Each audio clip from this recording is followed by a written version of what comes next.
सगळ्यात आधी आपण 612 हा बेच्या पाढीत येतो का हे बघायचं. 612 हा बेच्या पाढीत येत नाही. मग त्याच्यानंतर ही संख्या सोडून द्यायची. मग 2 अंक बघायचे, ते त्या पाढ्यामध्ये येतोय का? तर 61 पण हा बेच्या पाढ्यामध्ये येणार नाही. म्हणून आपण पकडायची एकच संख्या, ती एक संख्या आहे 6. मग बेच्या पाढ्यामध्ये 6 हा कुठल्या क्रमांकावरती येतोय ते बघायचं. बे के बे, बे दुने 4, बेत्रिक 6.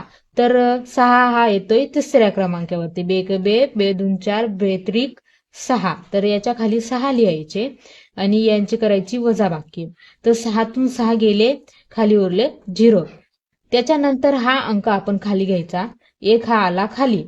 तर बेच्या पाढ्यामध्ये 1 येतोय का? 1 तर येणार नाही, कारण 1 ही छोटी संख्या आहे आणि 2 ही मोठी संख्या आहे. म्हणून आपण इथं देणार आहेत 0ने भाग.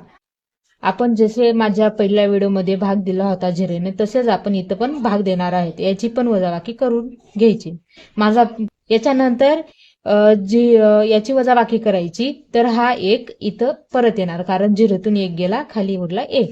त्याच्यानंतर ही संख्या आपण खाली घ्यायची. 2 ही संख्या खाली आली, तर संख्या आली 12. तर बेच्या पाढ्यामध्ये 12 कुठे येतोय, कोणत्या क्रमांकावरती येतोय तो बघायचा. बेक बे, बे दुन 4, बेत्रिक 6, बेचोक 8, बेपंचे 10, बेसक 12. तर 6 नंबरवरती 12 आलेला आहे. तर इथं आपण 12 लिहून घ्यायचा आणि यांची पण वजाबाकी करून टाकायची. 2हातून 2 गेला 0, 1हातून 1 गेला 0. तर आपली बाकी आलेली आहे 0 आणि आपला भागाकार आलेला आहे 306.